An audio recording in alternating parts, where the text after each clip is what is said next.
Deus, nós agradecemos a Ti, nós bendizemos ao Senhor, nós Te louvamos, Senhor. Todas as canções entoadas foram para a Tua glória e manifestam o quanto nós Te admiramos. E nós pedimos, Senhor, que essa noite o Senhor se apraze e nos visite através da Tua palavra. Nós queremos conhecer o Senhor, nós queremos que a Tua palavra produza mudança em nosso coração. O nosso desejo, Senhor, é sermos alimentados pelo pão que vem do céu.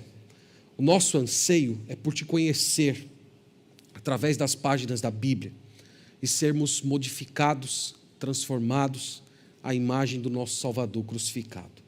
Então pedimos que o Senhor realize essa obra gloriosa nessa noite, no nome do Senhor Jesus. Amém.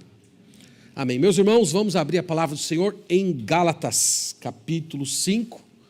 Nós vamos meditar nessa passagem aqui, o Senhor nos permitindo. Gálatas capítulo 5.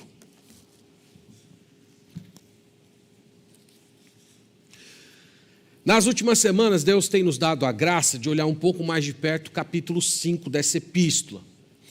Eu disse para os irmãos que falsos mestres haviam invadido igrejas fundadas pelo apóstolo Paulo na região da Galácia e estavam pregando um falso evangelho.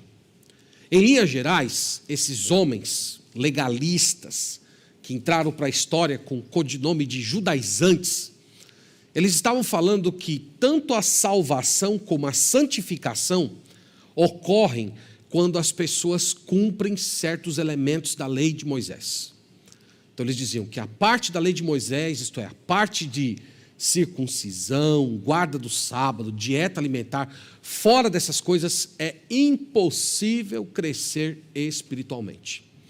E o apóstolo Paulo escreveu essa carta justamente para combater heresias como essa, e heresias que continuam se manifestando nos nossos dias. Há uma certa igreja relativamente conhecida no nosso país que ela fala isso, que se você quiser ser santo, você não pode tomar café, você não pode comer bacon, você não pode comer presunto.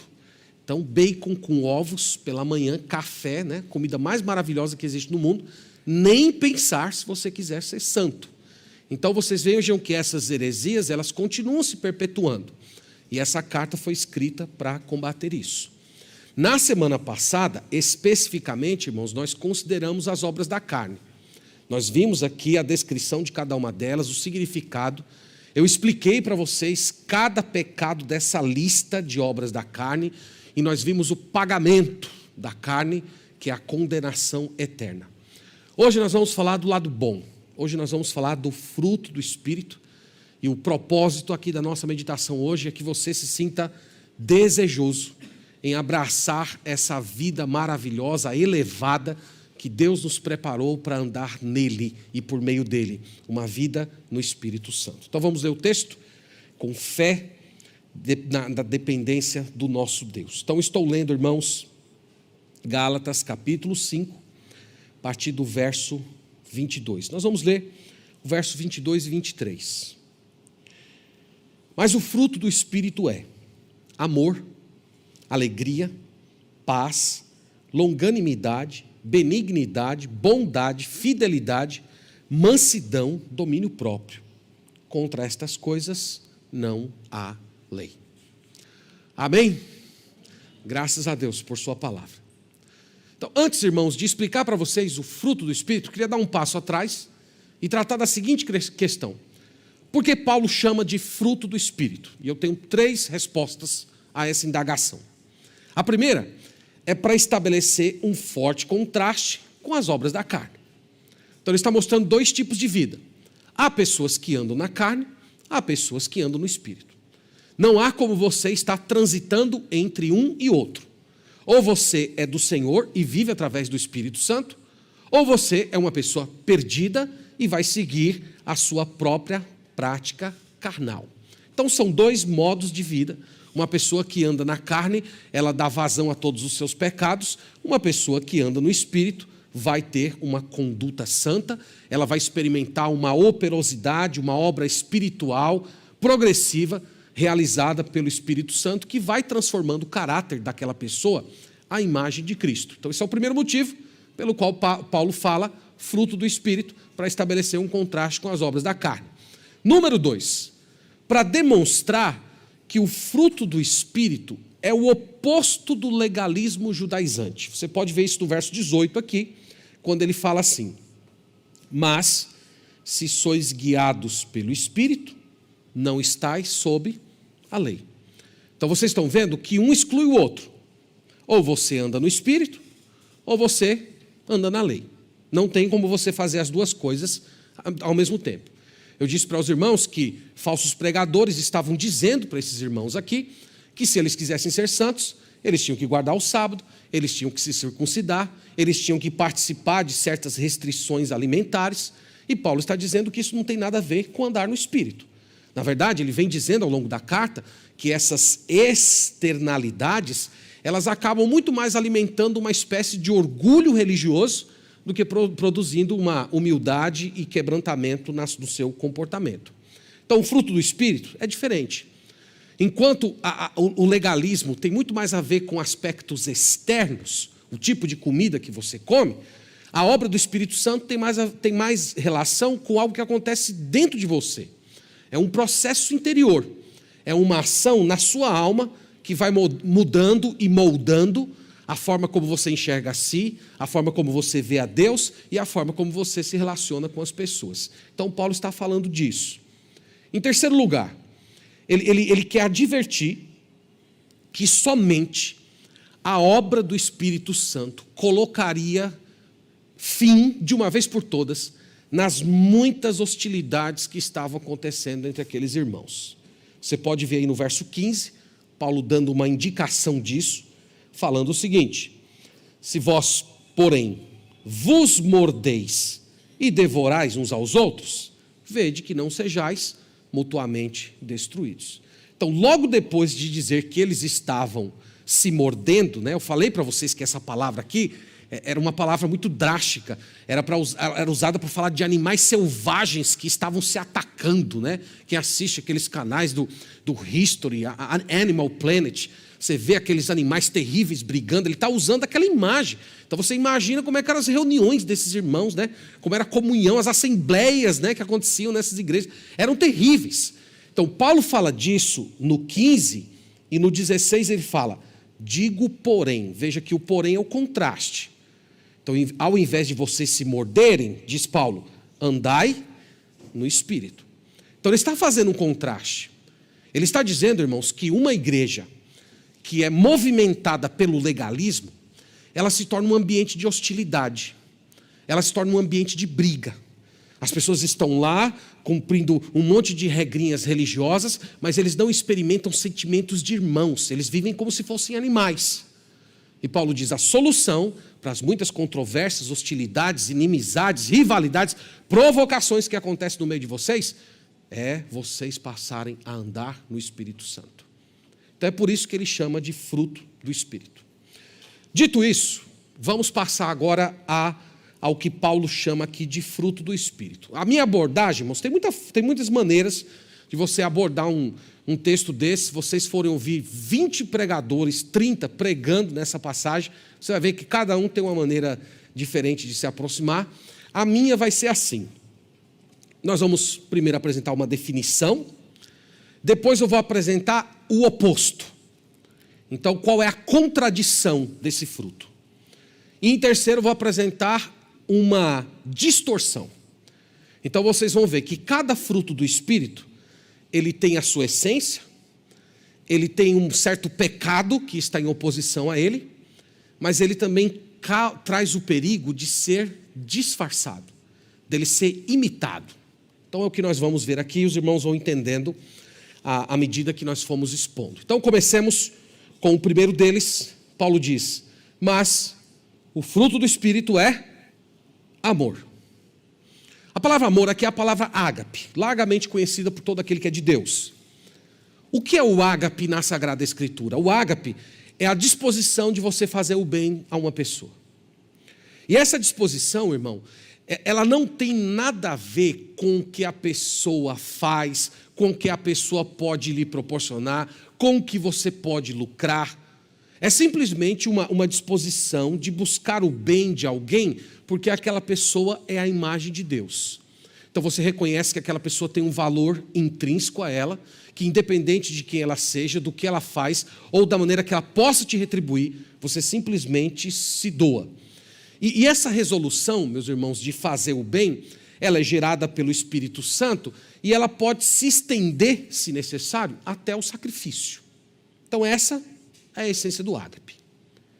Agora a pergunta é: qual é o oposto do ágape? Qual é o oposto do amor? A Bíblia apresenta alguns opostos do amor. A Bíblia fala do medo. Inclusive tem um versículo que diz: o amor lança fora o medo. Lembram disso, não é? Uma outra distorção do amor é a autoproteção.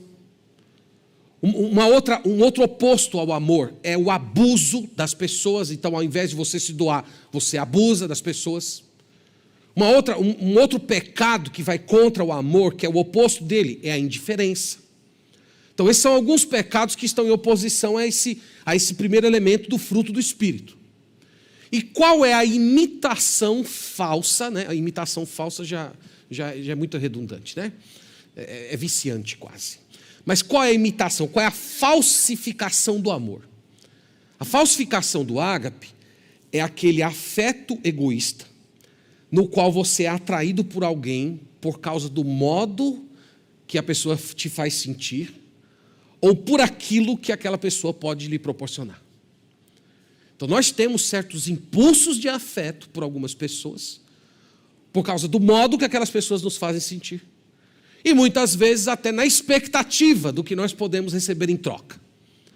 Então essa seria uma falsificação do ágape. Pode ser um afeto bom, pode ser um afeto sincero, mas ele não é o ágape. A essência do ágape é que ele é desinteressado.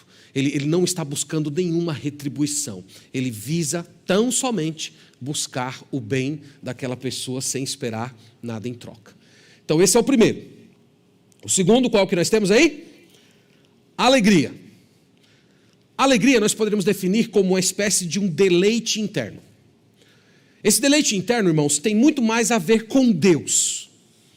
Então esse deleite interno vem de você saber quem é Deus, de você saber o que Deus está fazendo, de você experimentar o que Deus está realizando na sua história, é você olhar o que Deus ainda vai fazer, as promessas de Deus. Então isso tudo produz em você uma espécie de uma elevação interna, onde você está sempre feliz no Senhor.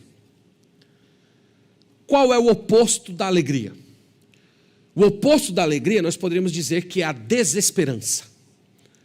O oposto da alegria é o desespero.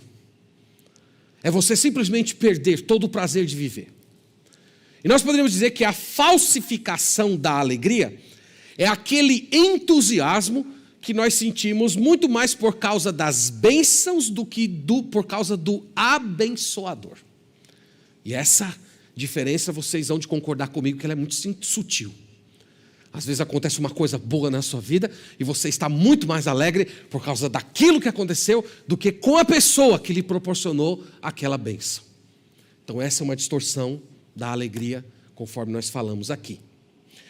O próximo que Paulo coloca, ele chama de paz.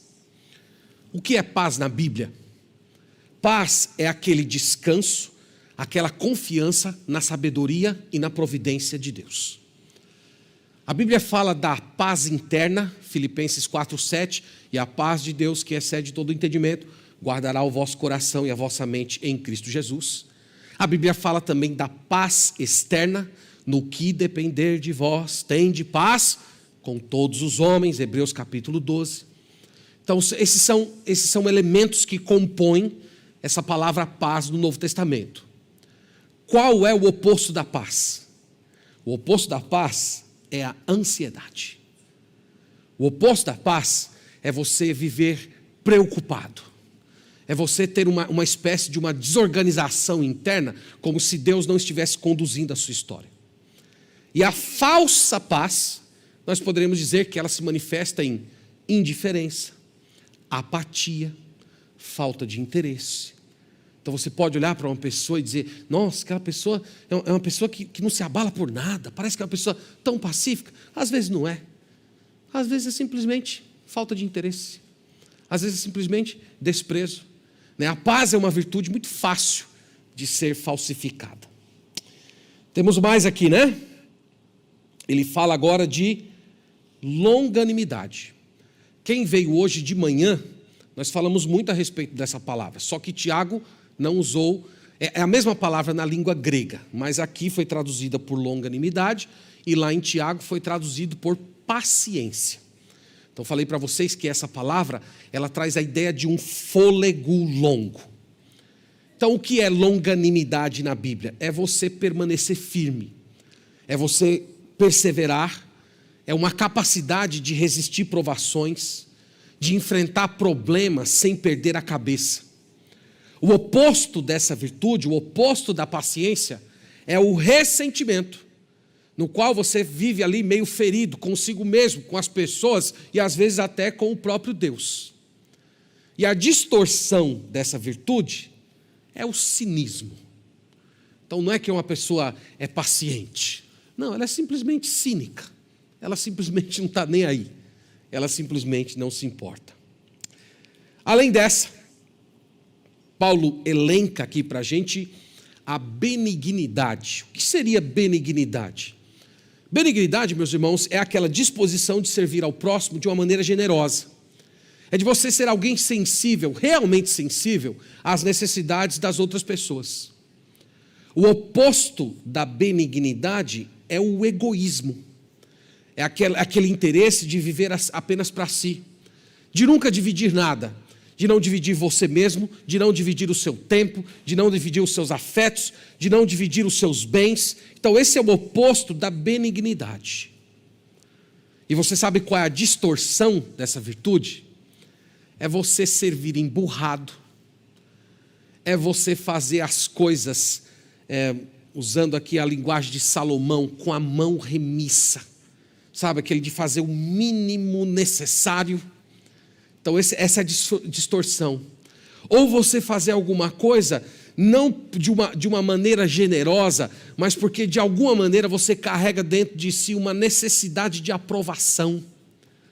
Todas essas posturas são distorções, confusões dessa grande virtude que nós temos aqui, a benignidade. Paulo ainda fala, continuando, a respeito da bondade.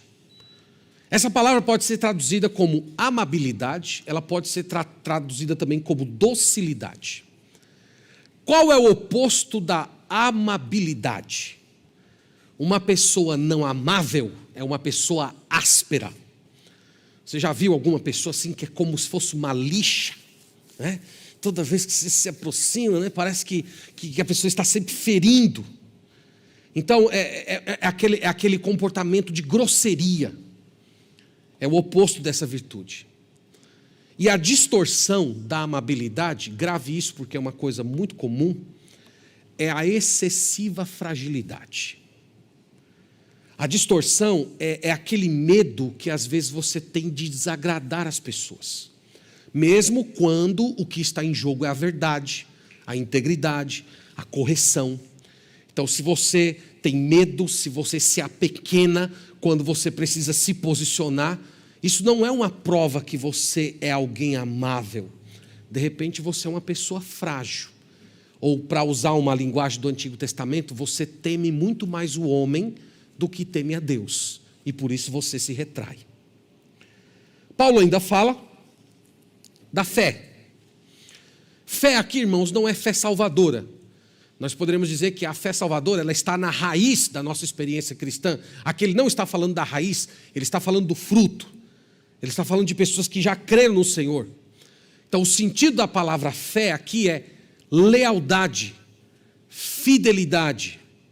Aquelas pessoas que possuem uma forte firmeza de permanecer naquilo que recebeu.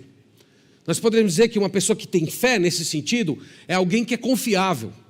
É alguém que é leal à sua própria palavra, especialmente com a verdade bíblica, uma pessoa que é comprometida com aquilo que recebeu de Deus. E qual é o oposto da fé ou da fidelidade? Nós poderíamos dizer que é o oportunismo. É aquela lealdade interesseira na qual você só permanece em um local ou ao lado de alguém à medida que você está recebendo alguma coisa, diante da possibilidade de um lucro. Mas tão logo os ventos mudem, você também altera as suas percepções. Então você é alguém desleal. A distorção da fé eu chamei de fideísmo. É basicamente você crer no que é ilógico, é você acreditar naquilo que é falso. Nós poderíamos dizer que a distorção da fé é você ser cabeça dura. É mesmo você convencido por todas as formas de que algo está errado, de que um pensamento está errado, de que uma postura está errada, mas você é tão fiel a si mesmo que você é incapaz de admitir ou de mudar. Essa é uma forte distorção da fé. Paulo ainda fala de mansidão. O que significa ser manso?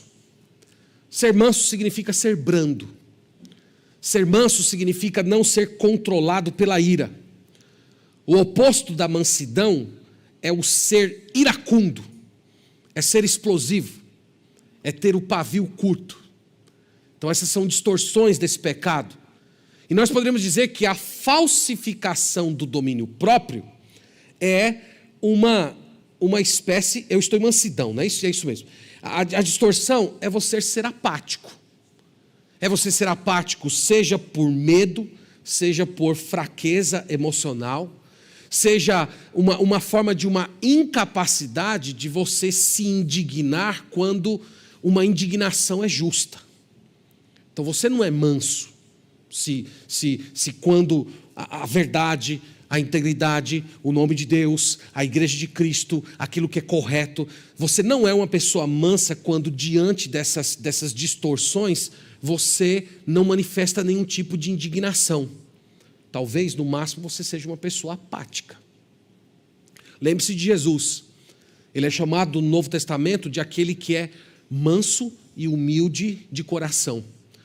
Mas todas as vezes que Jesus viu a distorção, todas as vezes que Jesus viu a hipocrisia, todas as vezes que Jesus contemplou o nome de Deus, a casa de Deus sendo tratada com desrespeito, vocês lembram muito bem como foi que ele reagiu. Ele levantou a voz, ele falou palavras duras e ele mostrou grande indignação. Então você pode fazer todas essas coisas e ainda ser manso, né? Um dos meus pastores, no passado, ele definia a mansidão como a virtude de controlar o leão. Então tem um leão lá, mas ele está enjaulado. Mas há de você essa portinha abrir. Então essa é a mansidão bíblica. E por fim, meus irmãos, Paulo fala a respeito do domínio próprio. O que é o domínio próprio? É o controle das inclinações naturais. O domínio próprio, meus irmãos, é aquela prática na qual a pessoa sabe separar prazeres imediatos de recompensas permanentes. É como se fosse uma disciplina, naquilo que você foca, na qual você foca naquilo que é essencial, ao invés de se apegar cegamente ao que é simplesmente bom. Então isso é domínio próprio. Nós poderíamos dizer que o oposto do domínio próprio é a impulsividade, na qual você cede às suas inclinações naturais. A falta de domínio próprio vem naquela rapidez de reagir por instinto, ou naquela indisciplina de sempre querer o prazer imediato, ao invés de adiar em nome de algo mais profundo e duradouro. Então, para exemplificar, né, seria uma pessoa que, ao invés de estudar, prefere assistir uma série de televisão. Uma pessoa que, ao invés de orar, ler a Bíblia, prefere simplesmente assistir um filme. Eu não estou falando que você não pode assistir um filme. Eu só estou falando que é como se fosse um caráter no qual você vive dessa maneira. Então você sempre está buscando o imediato, você sempre está querendo aquela satisfação imediata. Você não tem nenhuma disposição de adiar certas coisas que são até boas, que são até corretas, em nome de algo mais profundo, em nome de algo duradouro. E eu acho, irmãos, que esse é um dos pecados com os quais nós mais lutamos hoje. Eu testifico isso, acompanhando muitos irmãos da igreja, que as lutas que os irmãos têm enfrentado não são necessariamente com aqueles pecados grosseiros que normalmente escandalizam as pessoas. As lutas dos irmãos têm a ver com como organizar as várias coisas boas, corretas, que Deus entregou para a gente cuidar, para a gente desenvolver, mas ao mesmo tempo buscar o reino e a justiça de Deus em primeiro lugar. Essa não é a sua luta? É a luta de todos nós. Então, a virtude do domínio próprio vem ajudar você a separar o essencial do bom. O prazeroso daquilo que é profundo, daquilo que é permanente. Então, nós precisamos muito dessa virtude. E nós poderíamos dizer, irmãos, que a falsificação do domínio próprio é aquela força de vontade baseada no seu orgulho, baseado na sua disciplina. Não, porque eu faço, porque eu aconteço. Quando eu coloco uma coisa na cabeça, eu faço mesmo. Então não existe aquela dependência de Deus para você se movimentar na vida, mas você faz exclusivamente confiando na sua disciplina, na capacidade que você tem de realizar coisas quando você coloca na cabeça. E novamente, você faz isso sem depender de Deus, e quando você obtém as coisas, as vitórias que naturalmente chegam, você não glorifica a Deus por elas. Você costuma honrar mais a si. Então, todos, irmãos, todas essas virtudes, elas foram colocadas por Paulo como uma contraposição das obras da carne. E ele termina no versículo 23, falando, na última frase do verso 23, ele diz assim: contra estas coisas não há lei. Então ele está dizendo, contra o Espírito Santo não há lei. Isto é, uma pessoa que anda no Espírito, ela não possui a necessidade de cumprir a lei. Porque toda a lei de Deus, ela já está comportada nesse fruto que Paulo acabou de descrever aqui. Então, no final das contas, ele está dizendo que a verdadeira santidade, ela não chega por meio de práticas legalistas que estavam sendo pregadas por esses falsos mestres, mas por essa ação interna, transformadora, progressiva do Espírito Santo no nosso caráter, fazendo a gente pensar, agir e sentir como o Senhor Jesus Cristo. Dito isso, meus irmãos, eu quero passar aqui para algumas reflexões diante do texto e logo depois nós vamos orar ao Senhor. Então, eu quero começar essa segunda parte mostrando para os irmãos alguns erros que nós cometemos quando falamos dessa ação do Espírito Santo, do fruto do Espírito Santo na nossa experiência.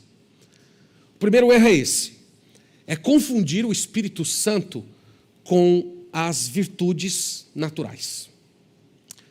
Eu acho que todos vocês conhecem pessoas que não são convertidas, mas que por natureza são alegres, amáveis, generosas, gentis, leais, disciplinadas. Você conhece gente assim? Gente não convertida? Você olha para essa pessoa, às vezes diz assim, só faltava ser crente, né? Tem tudo, né? Na verdade não tem nada, né? Mas a gente fala isso dentro de uma linha geral, falando assim, né? Essa pessoa já tem tantas coisas maravilhosas nele, se tivesse a graça ia ser uma pessoa perfeita. Então, é comum a gente confundir virtudes naturais com essa obra do Espírito Santo. Essas virtudes naturais, irmãos, elas chegam por causa daquilo que na teologia se chama de graça comum. Então, a graça comum é uma manifestação da bondade de Deus com todas as suas criaturas, independente de elas serem convertidas ou não. Então, às vezes você vai ver um sujeito que é ateu, mas ele possui uma capacidade artística admirável, ele consegue escrever coisas maravilhosas, desenhar coisas maravilhosas, entoar canções de uma forma maravilhosa, e você olha para aquilo e diz, que coisa inspiradora, que coisa bela. Ali há um traço da graça comum. há uma bondade de Deus que o Senhor derrama sobre todas as suas criaturas. E essa bondade faz com que as pessoas sejam capazes de ter manifestações de grandeza, de lealdade, fazer coisas belas, coisas importantes, realizarem transformações poderosas, às vezes numa cidade, numa nação, numa família. Mas isso não pode ser confundido com a obra do Espírito Santo. Eu me lembrei, enquanto estava pensando nisso, de um neuropsiquiatra judeu-austríaco chamado Viktor Frankl. Não sei quantos já ouviram falar dele. Mas esse homem ele foi condenado, junto com a sua mulher, que estava grávida, a um campo de concentração nazista, porque ele se negou a realizar eutanásia em pacientes que o governo alemão estava separando para ele. E ele foi colocado numa situação terrível, num campo de concentração, separado da sua mulher. A mulher dele morreu. E enquanto ele estava lá, ele desenvolveu uma abordagem de psicoterapia muito sofisticada, infelizmente pouco praticada no Brasil, mas a ideia dele é que o homem pode encontrar sentido na vida, o homem pode encontrar uma razão para continuar vivendo, mesmo estando em condições degradantes.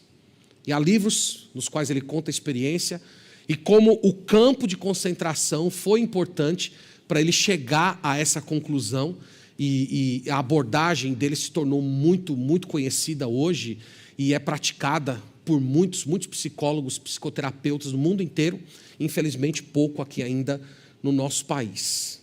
Então, foi ele que me veio à mente quando eu lembrei dessa ideia.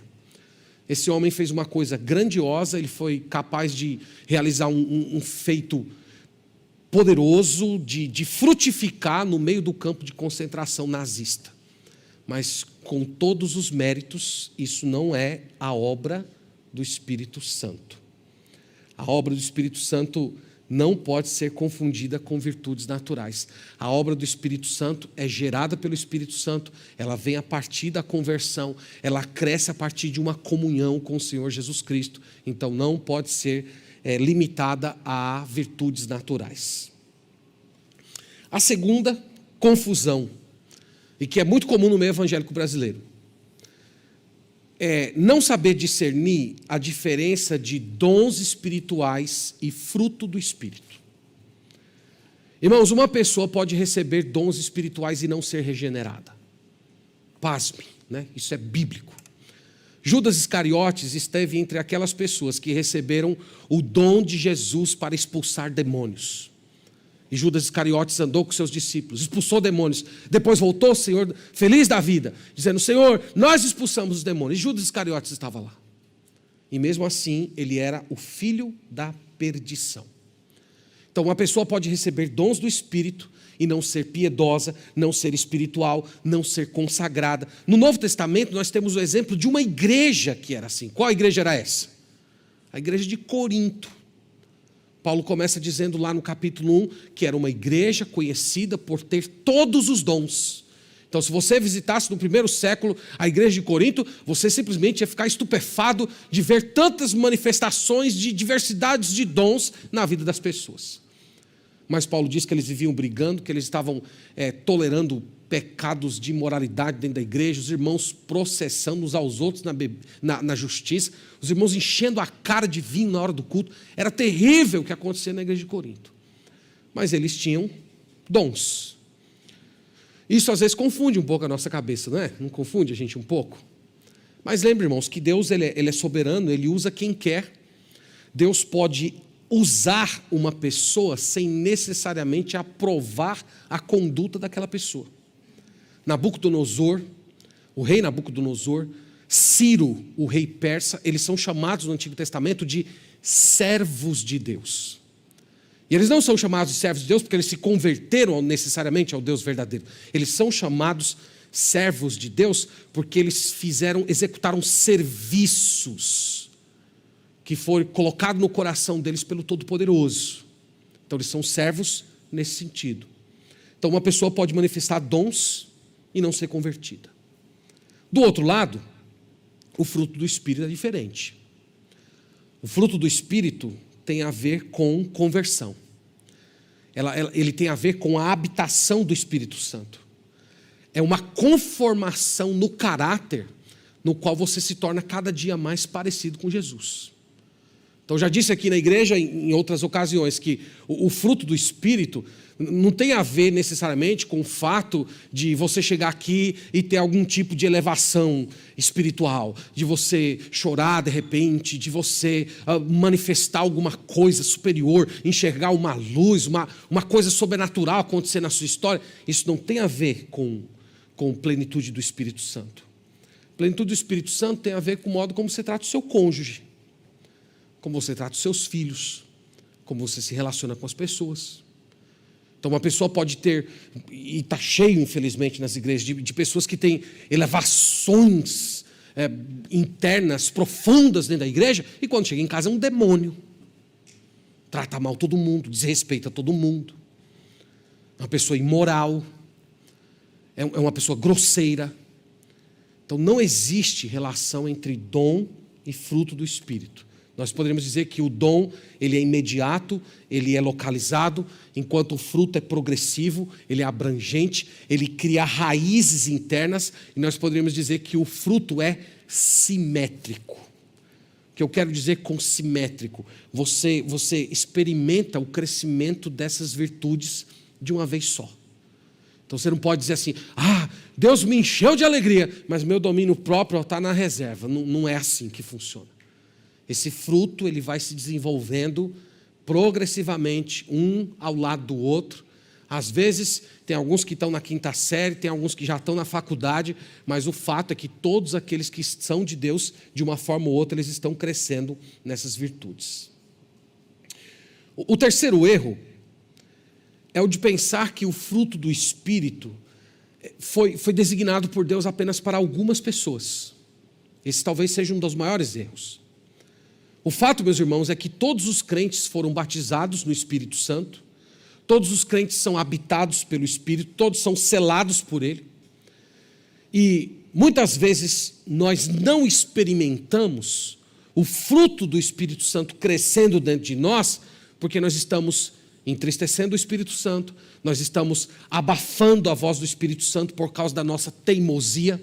Por isso que Paulo escreveu lá em 1 Tessalonicenses 5,19, não apagueis o Espírito, porque você pode apagar a influência do Espírito por sua teimosia, por sua disposição de não buscar a Deus, pelo fato de você viver no pecado sem arrependimento. E é por isso que às vezes você olha para dentro da igreja, você contempla pessoas que lá estão e você é incapaz de perceber qualquer traço da obra do Espírito Santo, porque essa pessoa insiste em não andar com o Senhor. Paulo disse em Efésios 4,30, e não entristeçais o Espírito Santo. Em Efésios 5,18 ele disse, não vos embriagueis com vinho no qual há dissolução, mas enchei-vos do Espírito. Então o enchimento do Espírito não é uma opção, é uma ordem. Se você se nega a buscar essa plenitude, você está pecando contra o Senhor, você está desobedecendo uma ordem do Senhor. Então de repente você não está experimentando o vigor do fruto prosperando dentro de você, por causa da sua lentidão em buscar a Deus e viver sempre desculpando os seus pecados.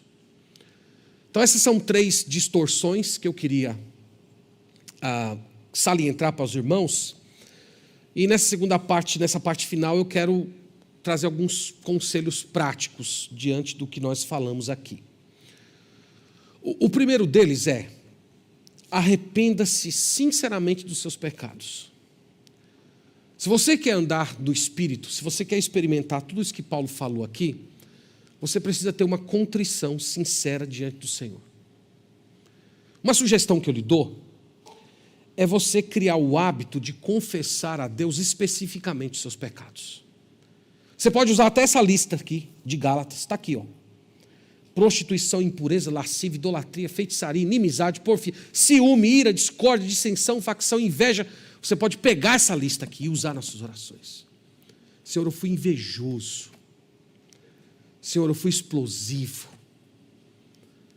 Senhor, eu fui lascivo. Senhor, eu menti. E você precisa criar o hábito de dizer a Deus essas coisas. É evidente que Deus sabe tudo que você faz. Mas às vezes, essa forma da gente esconder os pecados dentro de um cesto, assim, Senhor, perdoa meus pecados. Às vezes é uma fuga de admiti-los, de chegar diante do Senhor e descortinar o nosso coração. Então você precisa, eu vou dizer assim, você precisa desse santo constrangimento, de comparecer diante do Criador e nomear os seus pecados. Então faça isso, se você quer andar no Espírito. Agora não pare só aí, porque se você só confessar os seus pecados, existe até uma linha pietista que se chama dessas pessoas que entram por esse caminho e elas acabam se tornando pessoas meio mórbidas. Você está lá, a pessoa, você vê sempre pessoa desanimada, cabisbaixa, desanimada, triste, às vezes até meio depressiva. O que foi? Pastor, eu pequei essa semana contra o Senhor. Então, o objetivo não é esse. O objetivo não é deixar você depressivo. O objetivo é você confessar o seu pecado ao Senhor e depois se reencontrar com a restauração do Evangelho. Então, ao mesmo tempo que você confessa o seu pecado, você prega para si mesmo o Evangelho. Senhor, mas eu sei que o Senhor me ama. Eu sei que Jesus Cristo morreu por esse pecado que eu estou repetindo essa semana inteira. Eu sei que Cristo vive em mim. Eu sei que a salvação não ocorre por causa das minhas obras, não ocorre por causa dos meus acertos, mas por causa do acerto do teu Filho na cruz de uma vez por todas. Então você confessa o seu pecado e você abraça novamente a mensagem do Evangelho, pregando o Evangelho para si mesmo, orando a verdade do Evangelho, para que você encontre paz com Deus. Você se levante ali sem ter um peso na sua consciência, mas você se levante perdoado, pronto para encarar novamente a luta, a batalha pela santidade. Então, se você quer crescer em santificação, se você quer experimentar isso que Paulo falou, esse é o caminho. Confesse os seus pecados, dê nome a eles, e depois abrace novamente a mensagem do Evangelho. Em segundo lugar, cultive comunhão com Cristo. Eu já falei isso muitas vezes aqui, irmãos, na igreja, mas é um tema que a gente sempre precisa retomar. Algumas vezes os cristãos estão transformando a batalha por crescer em santidade apenas na luta contra o pecado. Às vezes na luta contra um pecado específico. Então imagina, por exemplo, uma pessoa que tem problema com ira. Ela explode facilmente. Então ela faz a sua vida cristã inteira girar em torno desse assunto. Luta contra a ira. A ira é o meu calcanhar de Aquiles, a ira é o que sempre me prejudica, mas eu vou lutar e eu vou vencer. E você só lê livros a respeito de ira, e você só quer ler os versículos sobre ira, e toda vez que você vai orar, você só ora em torno da sua vida, a sua vida só gira em torno dessa ira. Esse não é o caminho. O caminho é comunhão com Cristo. À medida que você cresce em comunhão com Cristo, você vai sendo transformado. O fruto do Espírito, irmãos, é belo, é glorioso, é transformador, mas a verdade é que nós somos um solo ruim, nós somos um solo árido, desnutrido, e é só a comunhão com Jesus que amolece essa terra seca, que aduba esse solo fraco, que hidrata esse som batido que somos nós. Então você precisa ter comunhão com Cristo, hábito de ler as Escrituras, transformar a leitura das Escrituras o seu alimento diário. Você não se meter a falar com as outras pessoas antes de falar com Deus, antes de ouvir Deus falar com você. Você cultivar o hábito de orar, você orar sozinho, você ter espírito de oração enquanto você está realizando suas atividades diárias, trabalhando, interagindo com pessoas, estudando. Você ter o hábito de orar com seus irmãos, sentar com pessoas que amam ao Senhor, orar, dividir petições, isso é comunhão com Cristo. Cultivar o hábito de congregar, aproveitar todas as oportunidades de estar em comunhão com Cristo no corpo dele. Hoje eu estava falando para um dos nossos irmãos, ele falou assim: pastor, eu vou tentar, pelo menos em tal culto assim, eu vou tentar assistir pela internet. Digo, irmão, pode assistir pela internet, mas venha para a igreja. Porque dentro da igreja, no ambiente do culto público, ocorrem certos processos espirituais que você não tem condição de experimentar sozinho. Você sabia disso? Há muitas coisas maravilhosas que Deus opera, irmãos, em nós, quando nós estamos lendo a Bíblia, quando nós estamos lendo bons livros cristãos, quando nós estamos interagindo com os irmãos. Há coisas maravilhosas que Deus faz, que Deus ensina para a gente, que nos abençoa. Mas a verdade é que no ambiente do culto público, nós temos uma atmosfera diferente. Porque é o momento em que o corpo de Cristo é unido à cabeça. É o momento em que a comunidade da fé está interagindo com o Salvador vivo. Então, o que acontece aqui, nessa reunião simples, ela não pode ser experimentada através da internet. Ela não pode ser experimentada em outro ambiente. Você precisa da comunhão no corpo de Cristo. E isso é fundamental para o seu crescimento espiritual. Você participar da ceia do Senhor é o momento em que nós também estamos experimentando esse nosso interesse por Jesus. É você ter conversação santa. É você se cercar de pessoas que estimulem você, que inspirem você a andar com Deus. Tem aquelas pessoas, estava dizendo para o jovem semana passada, que tem aquelas pessoas que quando nós estamos perto dela, nós sentimos vontade de ser mais crente. Você tem gente assim? Eu tenho. Eu tenho um colega pastor lá do Rio Grande do Norte, igual eu gosto de ficar com você, cara, porque eu sinto vontade de ser crente quando eu estou perto de você. Eu quero ser mais pastor, eu quero orar mais, eu quero ser um pai melhor, eu quero ser um marido melhor. Há pessoas que Deus colocou que fossem como anjos perto de nós. Então, se você quer crescer em santidade, aproveite essas oportunidades de edificação mútua. Você precisa testemunhar de Cristo. Você precisa dividir a sua fé com as pessoas. Você precisa falar para aquelas pessoas que Deus colocou ao seu redor que Jesus Cristo é Senhor, que Ele é Salvador, que Ele muda pessoas, que Ele transforma pecadores, que Ele está chamando as pessoas ao arrependimento, à fé, para dar vida eterna para elas. Você precisa fazer isso. Você tem que abandonar a timidez.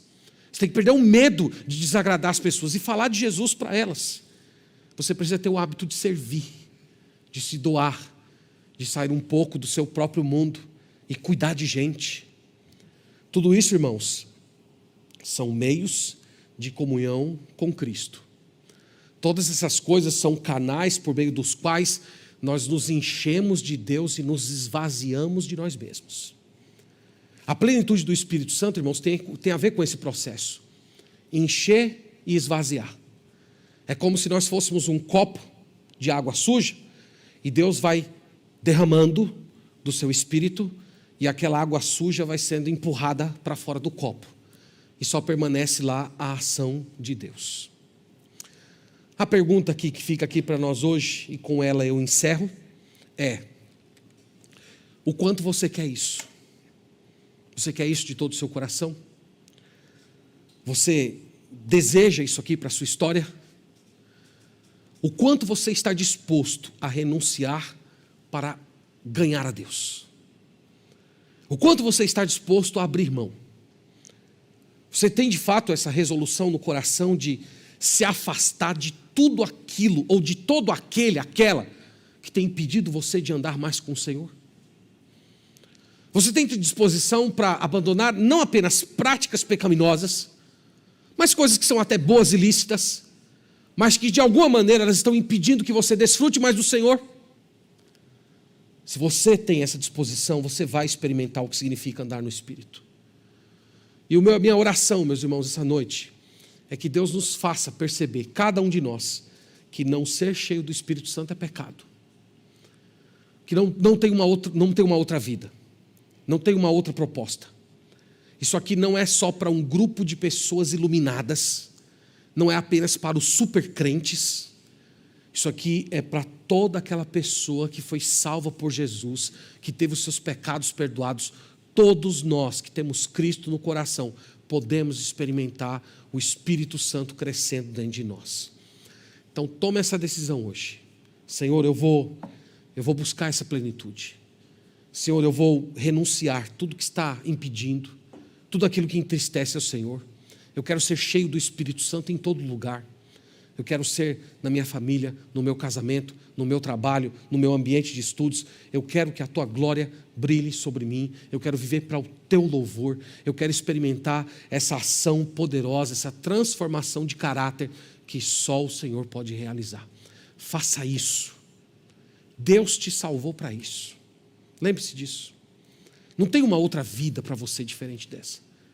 O Senhor não te levou ainda para a glória, porque Ele escolheu realizar um processo de aperfeiçoamento em você.